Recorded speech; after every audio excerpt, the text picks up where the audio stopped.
Bonjour, je m'appelle Andréane Fizette, je suis copropriétaire de la ferme Saint-Élie à Sherbrooke. Bonjour, je m'appelle Julien Hernandez et je suis copropriétaire de la ferme Saint-Élie à Sherbrooke. Donc, à la ferme Saint-Élie, on produit principalement des fraises, des framboises, de l'ail, des courges, des tulipes et des tournesols. La ferme Saint-Élie existe depuis maintenant plus de 30 ans, mais depuis 2 ans, on a repris la ferme par passion et par amour pour l'espace.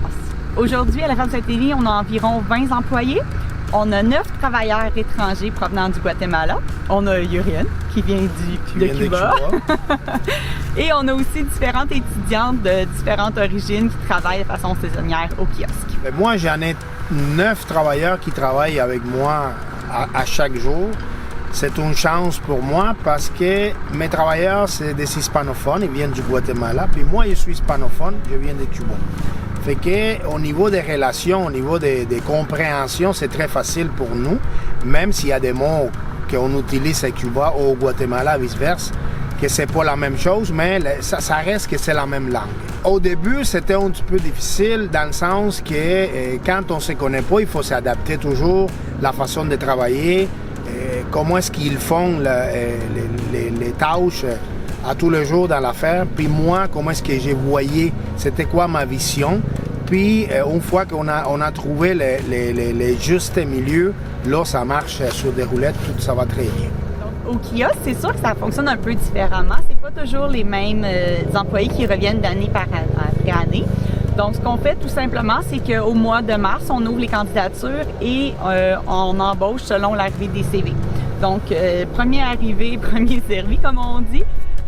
C'est sûr qu'on y va, on a quand même des critères dans le sens qu'on apprécie que les gens aient un permis de conduire, s'ils peuvent parler français, anglais, c'est un plus, des choses comme ça. Mais cette année, on a eu des étudiantes qui avaient 14 ans, on a eu qui avaient 21, on a une dame qui a une soixantaine d'années, donc on a un petit peu de tout. L'année dernière, c'était plus dans la vingtaine, mais on avait autant des garçons que des filles. Au niveau du kiosque, pour la rétention de notre personnel, ce qu'on fonctionne, c'est qu'on divise les tâches, mais le personnel s'approprie quotidiennement ce qu'il y a à faire. C'est-à-dire que le matin, on arrive, on énumère ce qu'il y a à faire, puis après ça, entre elles ou entre eux, ils décident qui fait quoi. Donc, chaque jour, c'est vraiment une journée différente pour chacun, puis c'est pas redondant, donc ils se lassent pas. Fait qu'on a des étudiantes que ça fait 2 ans, 3 ans qui reviennent, et qu'il y en a qui nous disent même qu'ils vont faire toutes les autres études avec nous.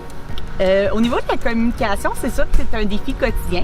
Il faut comprendre que nos travailleurs étrangers, leur première langue, c'est le cachiquel, qui est un dialecte du Guatemala, et qu'ici, ils s'expriment en espagnol avec Yurian, et qu'on fait un peu le langage des signes avec l'équipe au kiosque. Par contre, il y a beaucoup de rencontres qui se font autant durant le quotidien, c'est-à-dire durant les jours de travail, que lors des jours de congé. Souvent, à la fin de la journée, on va se faire des rencontres de barbecue, des épluchettes de blé d'Inde, on fait venir de la pizza. Donc, autant l'équipe du kiosque de chant tous ensemble. Fait qu'il y a une belle communication à ce niveau-là. Fait que les filles ou les garçons au kiosque apprennent doucement à parler l'espagnol, alors que les travailleurs au champ commencent à apprendre tranquillement quelques mots en français.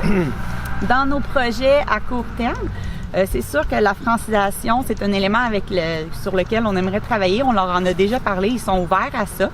Donc, c'est sûr que c'est une chose qu'on aimerait mettre en place probablement au courant de l'été prochain. Oui. Moi, ma langue maternelle, c'est l'espagnol, mais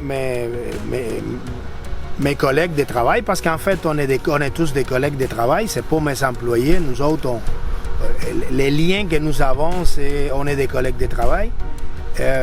Leur langue maternelle, c'est le cachiquel. Moi, je me suis mis un petit peu à apprendre quelques mots en cachiquel, mais c'est difficile. Il n'y a rien de difficile, c'est juste qu'il faut travailler pour l'apprendre. Fait que j'aimerais ça l'apprendre éventuellement. Puis mes enfants aussi, ils ont appris quelques mots en cachiquel.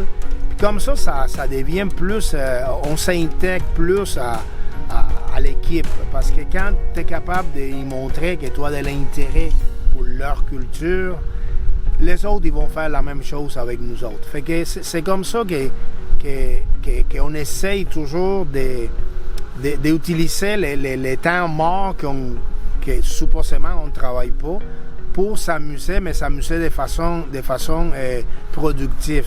J'apprends des mots en cachiquel, puis en même temps, nous autres, des fois, ils montent des mots en français, puis vice-versa. Bonjour, je m'appelle Mario. Bonjour, Je m'appelle Juan Carlos. Je m'appelle Marvin. Je m'appelle Marciano. Je m'appelle Edgar. Je m'appelle Josué. Je m'appelle Domingo.